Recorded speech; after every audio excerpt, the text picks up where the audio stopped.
Tonight on Garbage Time Fantasy Football, it's time for Week 7 waiver wire hell. You ready for it, Ryan? Absolutely. All right, it's time for Garbage Time.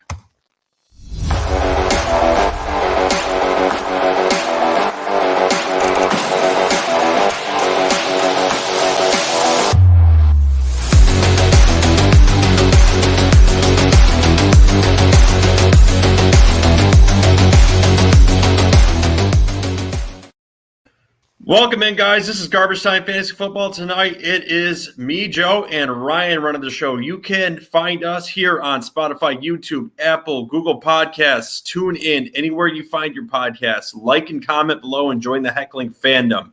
Also, if you need waiver wire advice, because everybody does this week, because you have half your team, we're your kind of guys. So, Ryan, how you doing tonight? Good. How about you? I'm doing pretty good here. I think we got some quick news and bits we can get into, and then we'll go over these waiver wires pretty quick and see if we can have a nice little hasty night and get on with it. So let's get into the news, all right? Sounds good.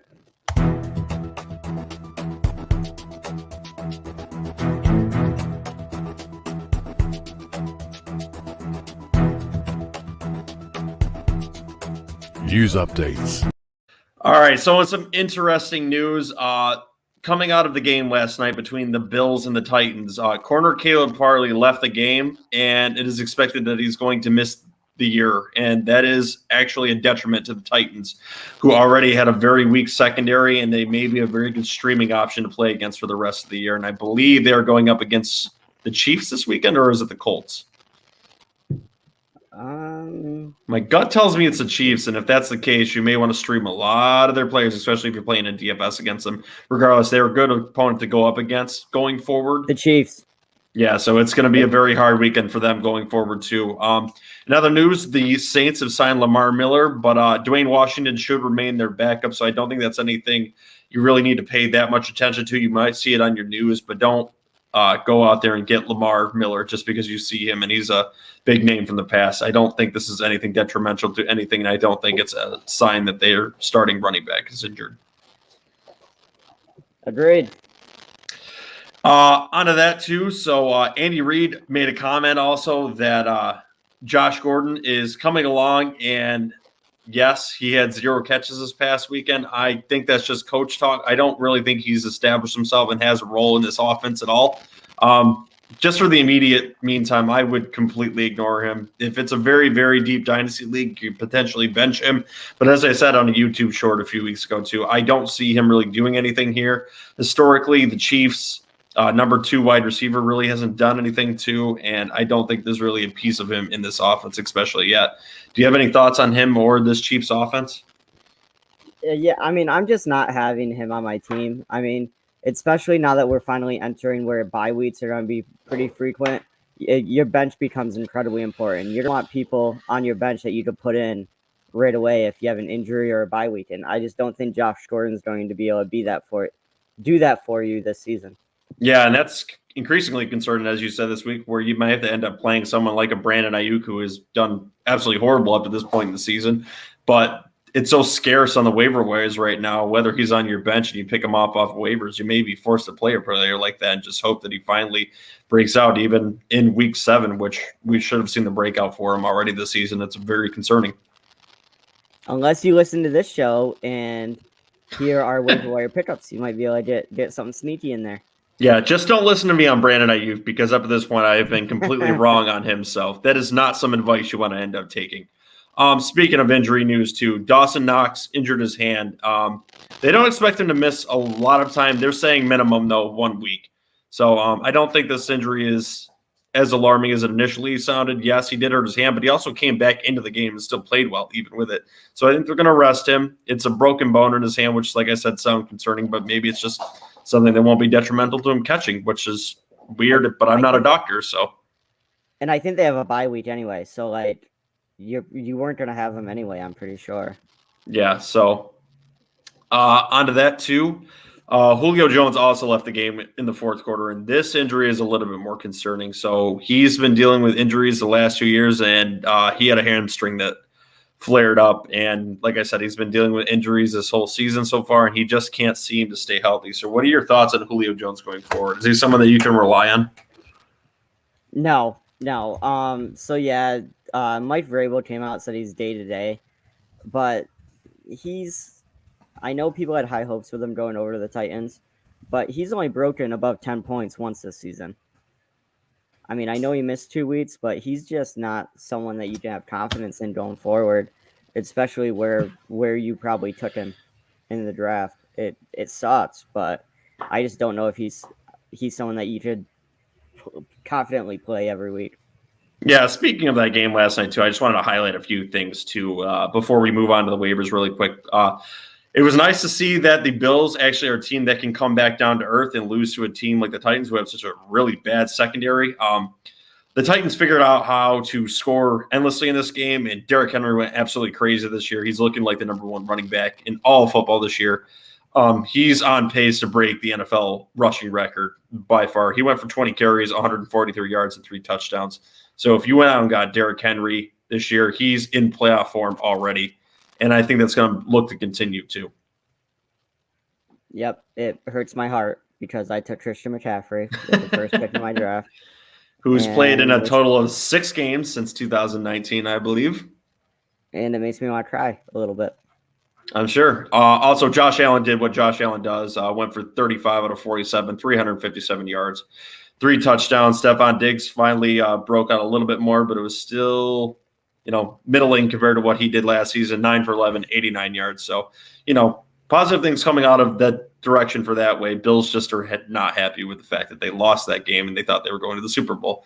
Just know, guys, you are not indestructible. You can still lose to teams like this because guess what? Even the Jets beat them. So you have that hanging over your head. So A plus B means the Jets are the best team in the entire league now, right? Because the Bills said they were. It just doesn't make sense.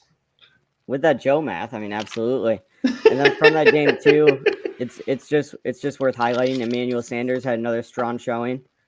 Fantasy owners got to be pretty happy with him these last 4 weeks. Yeah, no, I agree with that. And I think with that, Ryan, do you have any other news that you want to get into? Not really. I think we mentioned a lot of it yesterday, so I think we're pretty good. All right, so you ready to get into the waiver wire pickups of the week? Let's go for it.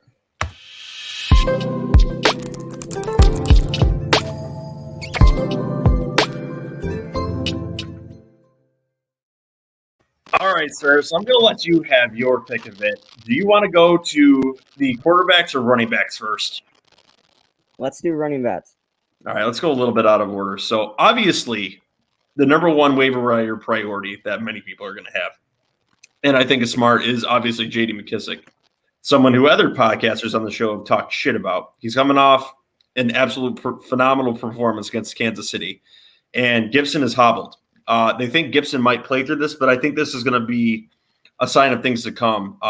The Washington football team has a sick obsession with getting JD Mckissic on the field in some variety, and this is just an excuse to play him more. He's a passing down back in this backfield, and I think they're going to look to expand his role, especially for this week in such a week that you need running backs because there's so many good ones out. Dalvin Cook, Allen Robinson, just numbers and numbers of them. Austin Eckler, all of them on bye weeks. Yeah. Yeah, and I'm actually surprised to see how available McKissic is. He's owned in only 42% of Yahoo leads, 46% of ESPN. I think, he had that big game against the Giants back in week 2, and then kind of had a pedestrian showing after that. So I think he might be a guy that's been added and dropped a lot in your league. But like you said, with the issues with Antonio Gibson right now, he's definitely someone that you want to pick up. Yeah, speaking of him too, another running back that is a very interesting ad, I think, going into this week, and actually the fantasy footballers were talking about him a week early, is Ramondre Stevenson, who was getting a lot of talk early in the season, got cold, ended up getting dropped, ended up on Bill Belichick's shit list. But it looks like he's back now, and he's going to be playing a very shaky Jets team. What do you think of Ramondre Stevenson this week? Is he a high-end target that you want to value for running backs? Yeah, I'm in on it. Like you said, he was in the doghouse for a few weeks because of that the fumble. But he got a little bit of work in week 5 against Houston, then had a lot of work against Dallas. and he got into the passing game, which in PPR leagues is good. 15 points last week, and I definitely think he's worth a pickup if you got. I mean, especially if you're far down on the waiver wire, because Dearness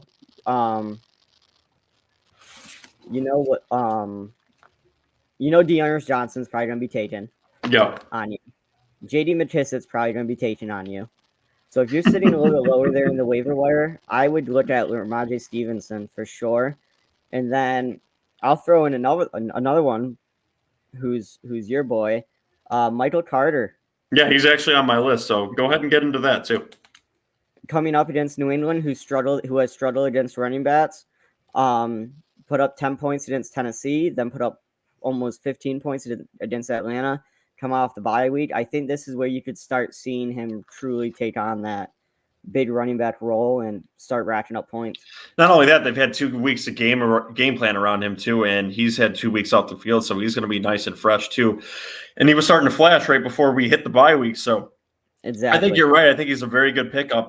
Unfortunately, in our league, he's not available, but there's no reason why you can't go into leagues and see if he actually is, because somebody may have needed to drop him on the last week to pick up another player, because people are starting to hit the panic button with losing records and they need to change things up. So yeah, potentially go and look at Michael Carter too. See if he's actually on your waiver wire. So that's a good point. Something else I wanted to bring up too about this running back position. I believe you talked about Dearness Johnson there for just a second.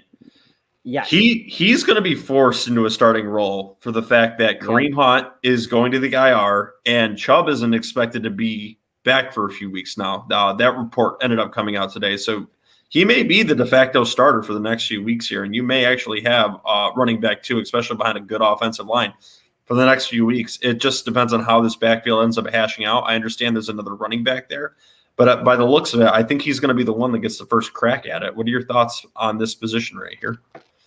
Yeah, I absolutely agree. I think Dearness Johnson, it's going to be his job to lose. I think he's going to get the first opportunity at it, and he's in a run-heavy offense. So he's immediately going to be thrust into almost a bell cow role. Mm-hmm. And I could easily see him get an RB2 value.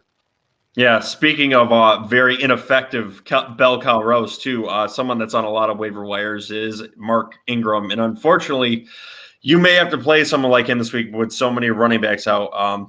Obviously, it's a name that I'm going to be looking at too, which is absolutely disgusting. But Mark Ingram had 20 carries last week and was highly ineffective, but he's points, and you're going to be scraping for points this week. So do you want to even touch Mark Ingram this week?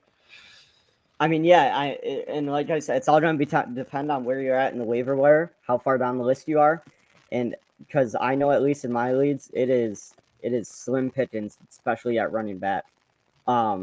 It's been a heck of a year for running backs, and if you could take someone that has even the possibility of getting double-digit points, then that's a win. Oh, yeah. I don't even know if Mark Ingram can get to it. I think I'd be happy with 9 points from Mark Ingram, honestly. Right. All right, so speaking of slim pickings and slim opportunities, let's talk about another running back that is in the Ravens backfield too. So there's some injuries going on there, and the front man, even though they had 3 running backs score touchdowns last weekend, would be Devontae Freeman. Is there too many mouths to feed here, or he's someone you can throw in an emergency pinch in this bye week of hell?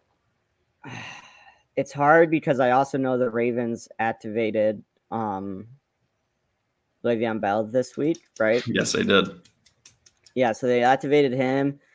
Then, I mean, he actually scored a touchdown last week, so. Right, and Latavius Murray's banged up, so it's going to be hard. And I could just see it almost being a situation where Devontae Freeman gets him all the way down the field, and then it's handoff to Le'Veon Bell for the 2-yard touchdown.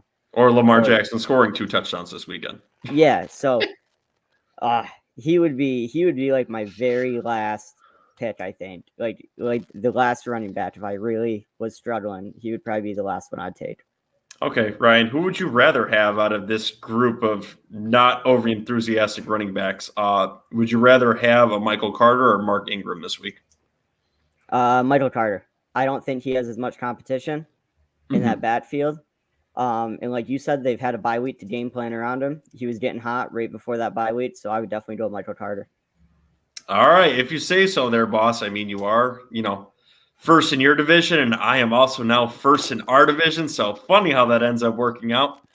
The 2 guys that are best friends on this show just happen to be the best fantasy football players on this podcast right now. We'll see if that happens to continue as JJ is going to have to send that trophy to someone. All right, anyway, so on to our next Right. position. Would you like to talk about the quarterbacks or the wide receivers next? Well, I just want to touch on one different category. I just have one player. Go ahead. Tight ends. I know some tight ends are coming into bye weeks. You have some tight end injuries. I would give Ricky Seals-Jones out of Washington a look. Logan Thomas is on IR. He's been drawing 6 or more targets each of the 2 games that he's been playing. He caught 4 targets for 58 yards and a touchdown against Kansas City. Mm-hmm. And he's up against the Packers in week 7. So if you're struggling at tight end, definitely look at him. I think Ricky Seals-Jones has been playing good enough to actually play in the flex if you have a good tight end. If you are in a pinch and need someone and don't feel confident in these wide receivers, I think you could play him. Or we're already at the tight end, so let's talk about them. Typically, you talk about them last, but no, we're going to talk about them before these other positions too. So Ricky Seals, so the Seal himself, I think is a decent flex option. If you're in a pinch at tight end, I think he's fantastic because, like you said, he's played well the last 2 weeks. And he's definitely someone that's available for pickup too. I believe he's only been picked up in about 40% of leagues right now. So he's someone he's someone that's definitely playable this week. He was a great play for DFS. He's a good streamer, and especially in this absolute hell of a week for waivers, you may need someone, and he's that kind of someone. And as I already talked about too, you can see if Hunter Henry's out there. I don't believe he's available. People are starting to see what he's starting to do for New England. And he's going up against the Jets this week. He is going to be an absolute phenomenal smash play. And I've actually got him in a DFS lineup, which we'll get into later in the week. So, Ryan, someone that might be on waivers, though, too, kind of looked outside of the top 12. Zach Ertz, is he someone that you're looking to get or potentially trade for if he's not on your waivers? Yeah, he had a decent showing this past week before he was traded away, but I definitely think he's worth a look. But another guy too that I would be looking at, and I know we mentioned him briefly, yesterday, is CJ Uzomah. I mean, you mentioned him, I didn't. He might be worth it. But back to Zach Ertz. He'll be on a team where he doesn't have any more competition. He won't be fighting with Goedert for playing time. Mm-hmm. So and if Ertz is getting all the work as a tight end, I definitely think he's worth a pickup. Yeah, so let me ask you the question that's in the title of this YouTube video, Ryan. Who's going to have the better season going forward? Is it going to be Dallas Goedert or Dallas Goedert, as he's known to the Heckling Fandom, or Zach Ertz? Who's having the better season? Because I think there's an argument for this here because Zach Ertz is going into an offense where there's a lot of mouths to feed and there's a ton of weaponry there. And in the Eagles' offense, they are highly underperforming on offense. It's a very scattered offense. I think there's talent there, but the offense just isn't clicking yet. And the coaching staff just seems to like to throw it on first, second, and third down, which doesn't seem to make sense. But it seems to be beneficial to someone of Goddard's talent. So I really don't know what to make of this position. So what's your opinion on it? I'm going to say, because like the point you just made, I'm going to say Goedert just because of the fact that for whatever reason, the Eagles only give Miles Sanders like 2 carries per half, and just pass first for everything. And I think Hurts is still figuring stuff out. So I can see him shutting down to Goedert a lot. So I'm going to say Goedert. I'm actually the opposite end. I believe Ertz is going to get that, but I think these two have a potential to end this year as top 12 tight ends, which doesn't seem to mean much at the back end of that because it's more of a blob, and you're wanting to play week-to-week targets at that point. But both are viable, I think. I think Ertz has got more upside just because of the quarterback and the system he's going into. And Max Williams at tight end for the Cardinals started to come into his own. And we thought nothing of Max Williams as more than a blocking tight end. He's starting to prove otherwise. And we know Zach Ertz isn't. So definitely an interesting debate going forward. Speaking of other tight ends that are getting targets, if you have the space available, and let me say, if you have the space available, which you may very well not because of this bye week, someone to consider still picking up, and I understand he didn't potentially have a very good fantasy football week, is Dan Arnold. Dan Arnold didn't have a very good week, but the first 2 weeks in that Panthers offense, in that Jaguars offense, he was being productive and getting a lot of targets his way. Yes, I understand he didn't score a lot this week, but he still got 6 targets his way. And at the tight end position, that's very valuable. Targets eventually lead to points, and when he gets more experience in this offense, he may be someone that you can actually play in the flex, or if you're desperate at tight end, play him. So I think he's worth a bench if you can stash him for this week, and people may not be looking at him. Consider maybe a Dan Arnold going forward. Yeah, and he's going into bye week this week, so he will definitely fly under the radar. Mm-hmm. So if you have faith in him, for sure. Like you said, he's getting the targets. Had got 8 targets against Tennessee, 5 targets against Miami. But he only caught 2 of those 5, so how many of them he's actually catching is a little bit rough, but the potential is definitely there. All right, now let's start talking about the quarterbacks, unless you've got any other tight ends you want to cover. I believe Jared Cook potentially could have been dropped by a lot of people because of the Baltimore game too. He's going to have good games going forward, so don't be concerned about him. If he got dropped, pick him up if you need a tight end. Just see if Jared Cook got dropped on the roster too. So, potentially look at that too. With that note, like I said, let's get into the quarterbacks too. So let's talk about a quarterback who is slowly starting to get back to prominence after his injury woes earlier in the season. The glass man himself, Carson Wentz, who has a very interesting schedule coming up. After this week, he's got the Titans, the Jets, and the Jags, which are 3 very good matchups. What are your thoughts about him going forward? It's just hard because he's always hurt. Very true. I mean, I don't think he's the guy that you want to be your QB1. No, definitely not. He's only broken 20 points once this season. I think there's some other quarterbacks that I'd rather look at on the waiver wire, like possibly, and I know you're not hot about him. I would rather look at Tua or even Jameis Winston. Jameis Winston attempted 30 passes in week 5, and he has a pretty solid week 7 matchup up against Seattle. Yeah, no, it's interesting that you brought up Jameis Winston too, because very similarly too, he's got a nice soft schedule coming up too. He's going to go up against Seattle and the best corner/safety in the world, Jamal Adams, who catches everything that goes his direction. Then he's got Tampa, which is potential to be a shootout kind of game. They're weak in the secondary too, so Jameis could score a lot in that game. He's going up against Atlanta, who gives up a lot of points to quarterbacks like Tua Tagovailoa, who are very good. And then he's playing Tennessee, which gives up points to everyone. So Jameis Winston's got a nice, cushy schedule late here in October going into November. So, it could be an early birthday present to me and whoever else ends up with him. I'm not going to end up with him, but just, a little hints of the Heckling Fandom over here. 2 quarterbacks here that if in Superflex format you need in a pinch, take a look at these guys, Carson Wentz and Jameis Winston. Ryan seems a little bit higher on Jameis Winston, so maybe that's the direction you want to go if you think he's more of a genius than I am. So, Ryan, with that thought, I brought him up last week and said he was viable against the Cowboys. Can you play Mac Jones against the Jets this week? I'm such a fanboy too, so I gotta try to keep myself in check here. I mean, so he's played the Jets once before, right? And didn't really do much. 7 points. But he's definitely gotten more of a feel for the offense. But I also feel like our rushing game's gotten going.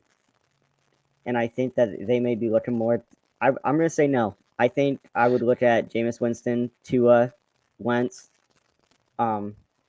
We got a question. From Do I claim Ertz for Melvin Gordon? I wouldn't have a starting running back this week. My tight end is Hopkinson. What does your running back situation look like? It sounds like he wouldn't have a starter this week. You sound like you have no depth at that position. I would just end up streaming what you have at tight end because you can find viable tight ends this week. No, don't give up your running back depth if you have no one behind him. I understand Melvin Gordon is not the most ideal running back now, but who knows? Maybe he has a big week and you can maybe just pawn him off to someone else. Unfortunately, I think going forward, that Denver backfield is going to continue being 50-50, which it has been for the first 6 weeks. So that is an unfortunate running back you have on your hands, and hopefully you can offload him to someone soon. Yeah, and I would say if that's your running back situation, kind of look at some of the waiver wire guys. Michael Carter, Ramondre Stevenson, some of those other people we talked about. See if maybe you can get something going. Yeah, and if you're looking for a tight end, man, like we said on waivers, Zach Ertz obviously was there, like you said, but I don't think you're going to end up with him. Dan Arnold's off for the week. Look for Ricky Seals-Jones, who's been fantastic for the Washington football team, and you can see someone like Jared Cook's there. And I think there's some other decent options that you could take for, well, not this week, but Pat Freiermuth, who is starting to get more targets there in Pittsburgh, who you can use going forward. Like I said, your tight end is Hawks, so that doesn't really help you this week. I don't know who's really on your list. You may be kind of stretched out. I think Ricky Seals-Jones would be your best option there. And Hodginson's bye week isn't until week 9, so honestly, I would worry about it later on. For this week, I'd try getting your running back situation figured out. Do I claim Ertz? I was trying to wonder if maybe I got that backwards. So I think we answered your question, but yeah. So obviously, I hope that ended up helping you out. And like and subscribe to the Heckling Fandom below, and leave comments and leave voicemails if you think we did horrible on www.garbagetimeff.com. You know, we love the hate here, and we will take the criticism. So a little bit more information about his backfield too. His running back is Najee, Cook, Henderson, and Moss. See, you're in a good running back situation here. Yeah, so 1, 2. Yeah, you have 4 running backs here. So if that's the case, you could definitely do that trade then too. Definitely offload Melvin Gordon. You don't want him. Yeah, no, I would be more than happy to take that trade if that is your running back situation. You have 4 very good ones. Moss is starting to come along too for the Bills. It's more of a 50-50 split there, unfortunately, but Moss is in a high-volume offense with the Bills there, so he's getting the red zone work. I would be very comfortable with that. You have enough to do and to get Ertz here. It's going to be more flash in the pan with Ertz, I think. But if you're a little slim in other positions or want to play him in the flex, I see nothing wrong with that. Melvin Gordon is looking like a 9, 10, 11 point kind of running back anyway, but you might not even play him considering you have these 4 guys. So I think what he's saying, Joe, is if he dumps Melvin Gordon, he won't have a second running back this week. So if you can't go into the game without a second running back. I would stick with Melvin Gordon, start Hawkinson, revisit your tight end situation next week after your running backs get by their bye weeks. Mm-hmm. And then look at your tight end. You still have Hawkinson all the way through week 8, so I'd start worrying about it then. And if you're looking to unload someone,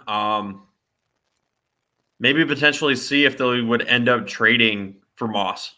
Maybe they would potentially do that. Maybe they're really desperate at running back. That's something you can end up doing. I understand Melvin Gordon's maybe not your favorite in that backfield, but I think him and Moss are comparable at this point right now. Even with it sounds like Ertz is on his waiver wire. Yeah. Oh, I see what he's saying. You would have to drop him as opposed to trade for him.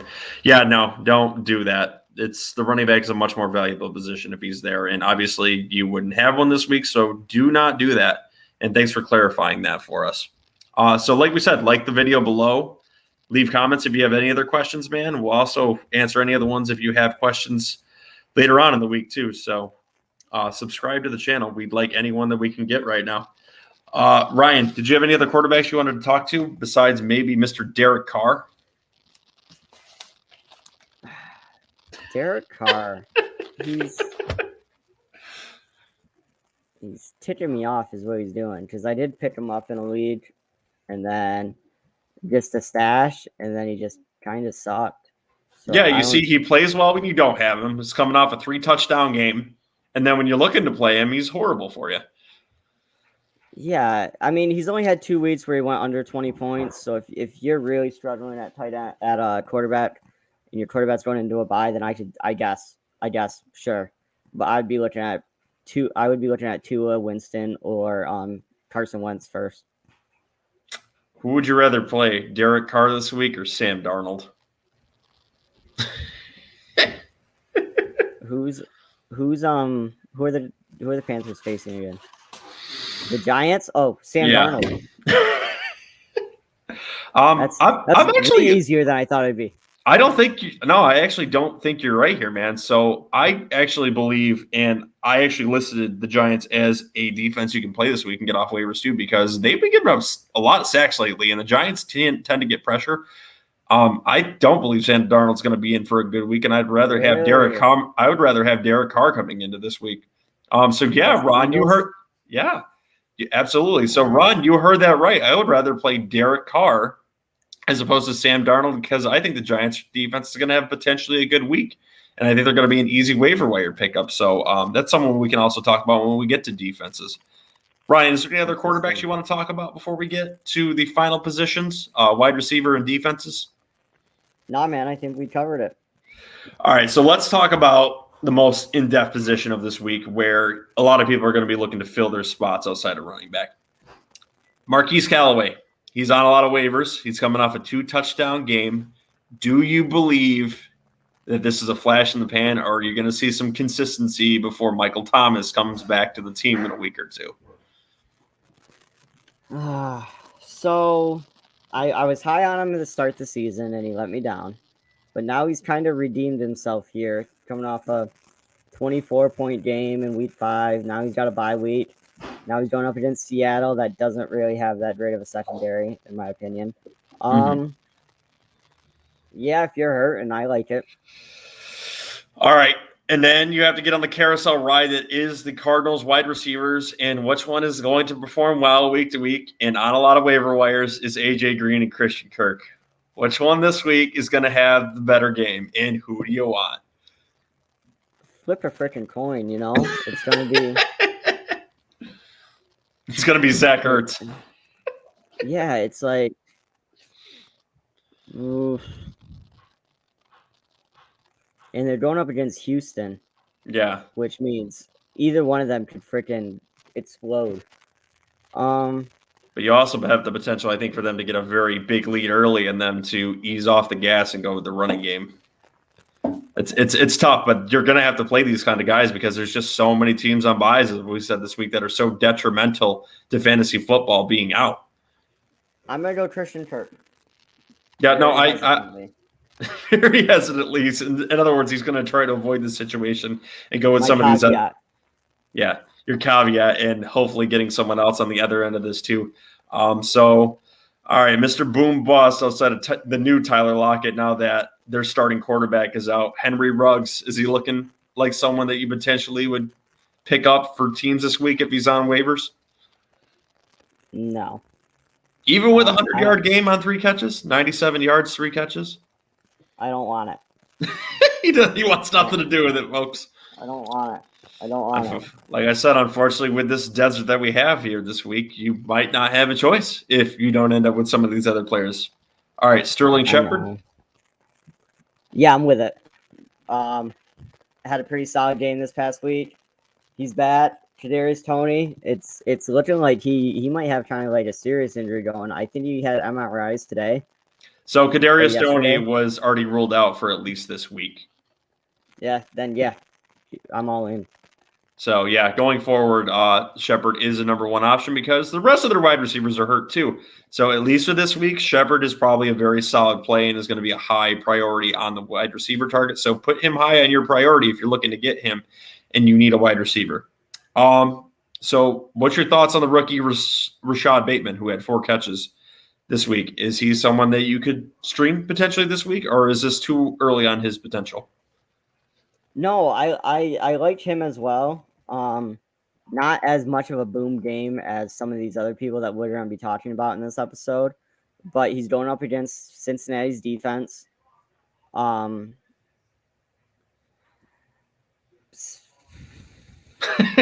But no, there's other people I like. There's other people on the waiver wire I like. Like Tim Patrick, who for some reason people don't seem to believe in and don't want to pick him up. He's still owned in less than 50% of leagues.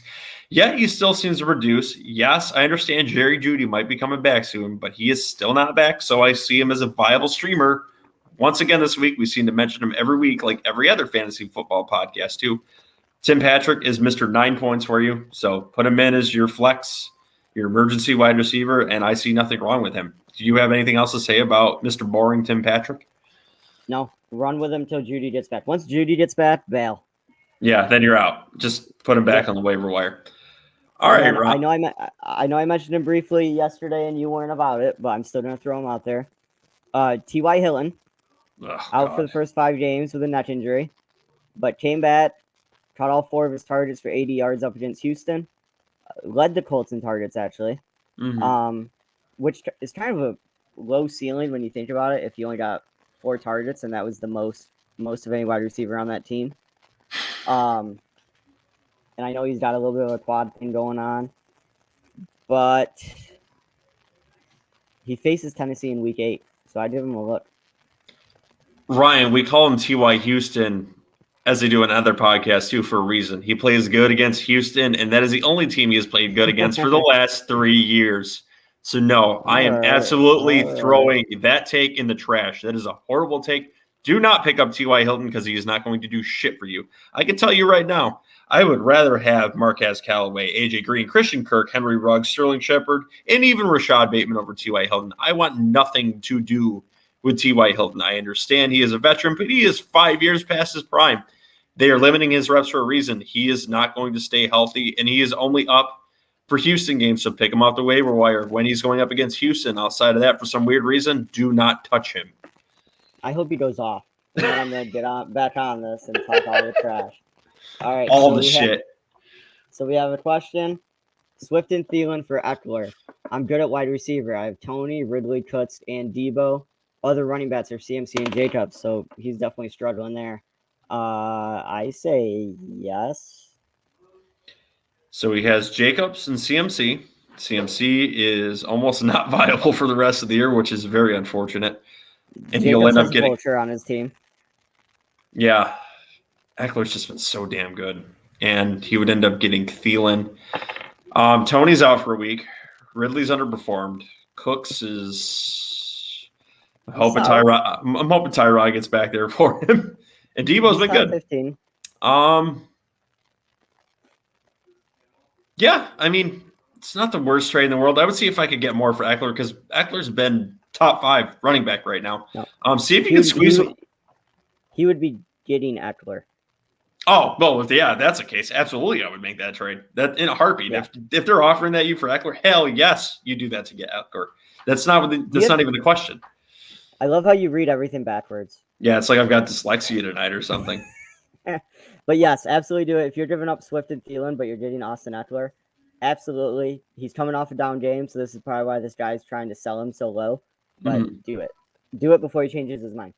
Yeah, and realizes how well Eckler has actually played besides this one weird game. His outlook is good going forward, and you could project him out.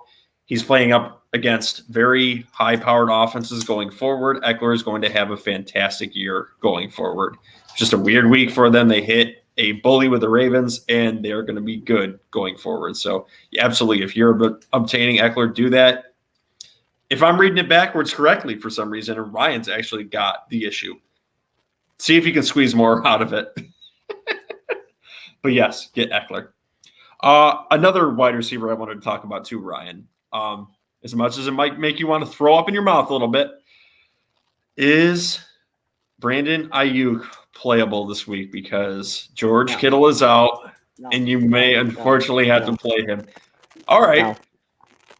No. I would even rather play him over T.Y. Hilton because T.Y. Hilton has had the same pattern for the last 3 damn years, which is play good against Houston and do nothing against the rest of the league. So I don't care what you say about him. I would rather risk it all and put it on black with Brandon Ayuk this week as opposed to playing T.Y. Hilton. I want nothing to do with it.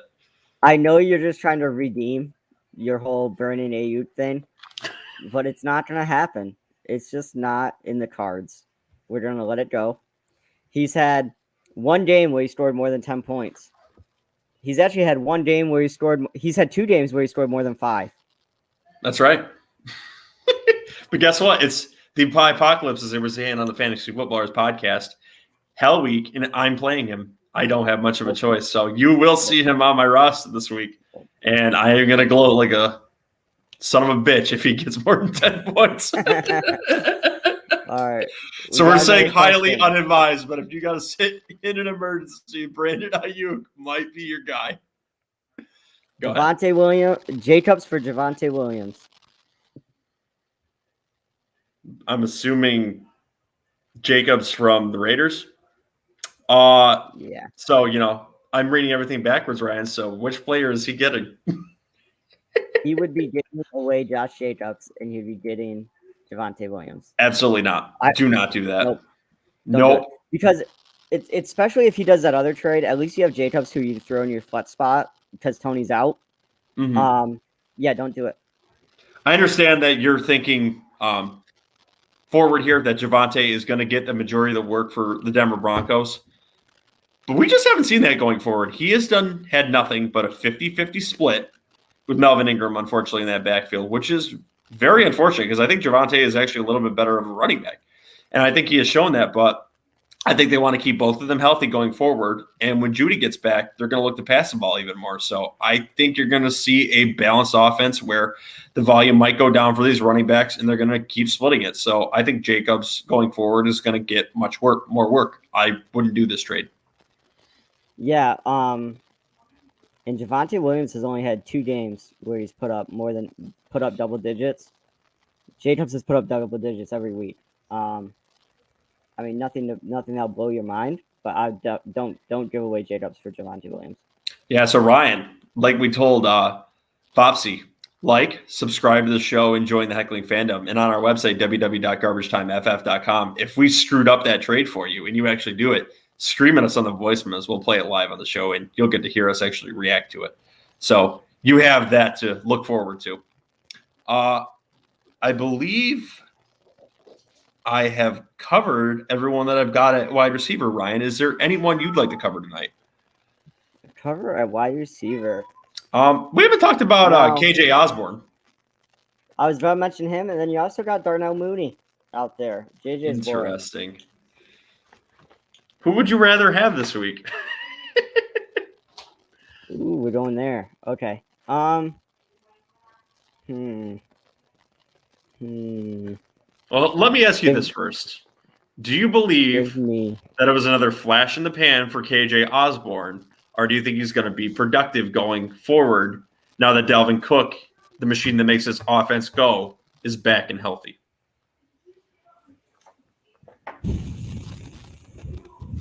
You know what? That's great for the airtime. Just keep breathing into your mic. Yeah. So I'm gonna kind of wimp out and say, since KJ Osborne has a bye week coming up, I'm going Mooney up against the Tampa Bay Buccaneers. Well, I mean, that is a secondary that has shown some holes. Mooney, I think, is actually a better option than Allen Robinson, which I never thought I would say this year. So he's got that potential to get that deep pass too. So I guess in an emergency, I would probably rather play Mooney. Obviously, that KJ Osborne is out this week and on bye, but you could be setting him up for the next week. But I'm not going to let you escape that easy. After this week, who has the better outlook? Is it going to be KJ Osborne or JJ's boy Mooney? I'm gonna still say Mooney. I'm still gonna go with Mooney. Like you said, I think Allen Robinson isn't going to. I think he still draws a lot of the attention, but which allows Mooney to try and slip back there. So I'm still gonna say Mooney. All right. And are you going to drink the Kool-Aid that is Donovan Peoples-Jones? No. Yeah, no, I completely agree with that because not only that, the Browns run the ball. I don't care who's in that backfield. That is their identity. Jarvis Landry is going to be coming back from injury very soon. He is the chain mover for them. They have other options there. They like to throw to the tight end, just not the one they paid $50 million. I don't like Donovan Peoples-Jones going forward. As we listed, there's 7-8 wide receivers on the waivers in front of these guys that we would rather play. The best thing that will happen with Donovan Peoples-Jones is that people in front of you on the waiver wire will take him because of his blow-up game. So let him do it. Let him take it, and then take the more dependable guy that they passed on. That's right. Speak him up in your chat. Talk a big game about him. See if you can get them to spend their fab for him. Be like, man, I really think this is his breakout. He's going to be going forward because I don't think this is his breakout game. And I agree with Ryan doing that. Talk shit to your teammates, your league mates. and get this kid on their team. He's going to be useless for them going forward. Precisely. I like that plan. All right, now let's talk about the last portion, not the sexiest portion of waiver wires, defenses, the ones that you can stream. I think I had a little bit of a surprise one here with the Giants defense. They've been getting a lot of pressure on teams. Sam Darnold tends to get flustered when he has pressure going up against him. And this offensive line has been shaky. And with CMC out, Sam Darnold has had 3 horrible weeks in a row. So I think the Giants defense is a very good stream this week. I don't know if I'm going to pick them for the defensive dominator of the week for me, but I think they're viable and someone that you should look at. What are your thoughts on the Giants defense? I think you're wrong. I think the Panthers are going to bounce back. They've lost 3 games in a row. They're probably upset. I would be upset. And I think they're going to freaking destroy the Giants just because I want you to be wrong. I may end up just having to pick the Giants to win this game now just because you said that. All right. Yeah. And then my other defense that I was looking at this week, one you might believe in a little bit more because it's another Jets quarterback to plan against, is the Saints. So the Saints are going up against Geno Smith in the Seahawks, who, while running the ball very well last week, struggled in the passing game because Geno Smith is a shitty quarterback and not a decent option. Do you believe in the Saints defense going up against Geno Smith? Yeah, any defense up against Geno. I'll go for it. All right, Ryan. Sign me up. That's going to be your streamer of the week then, the Saints. Yeah, and also another defense I was looking at, I don't know if it's really like a streamer because they might be picked up in a lot of leagues. The Packers defense up against Washington. Washington's kind of come down to earth a little bit. Mm-hmm. And I think that Packers defense should give Heineke some trouble, especially if Gibson is banged up too. That'll hurt their run game. So I like the Packers defense. All right, Ryan. And with that, I think we've gotten through everything that I could think of on waivers. Is there anything you wanted to add at the end of the show? No. So that's right. Listen to this advice. Hopefully you win your week. And if you don't, scream at us at www.garbagetimeff.com. Click on the little bar on the right where you can leave a voicemail, and we will be more than happy to play it on the show. Also, leave a question there if you don't want to leave it in the chat and you don't have time to do it. We will answer it live on the show, and you can listen back to it later. And don't start Brandon Ayuk. Don't listen to Joe. I'm starting him this week because I don't have much of an option. And I am highly invested in him because I said I was going to play him. I am set in my ways, and I am going to play him this week, damn it. He's going to play well.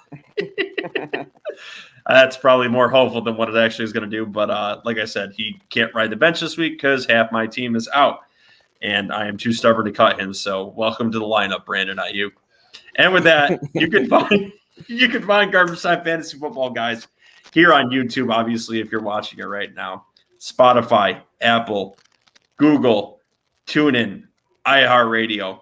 Like, subscribe, leave us reviews anywhere you find us. Share us with your friends. Tell them that you can actually get your questions in on this show. On many shows, too many damn listeners. We're a fairly new one. You can actually ask questions and get answers about your start sits, your waivers, and we're more than happy to answer them. We even answer your comments when you get onto the show. We're more than happy to do it. We interact with our audience, and we've been getting more interactions lately, and we're very happy about it, and we want to thank the Heckling Fandom for that.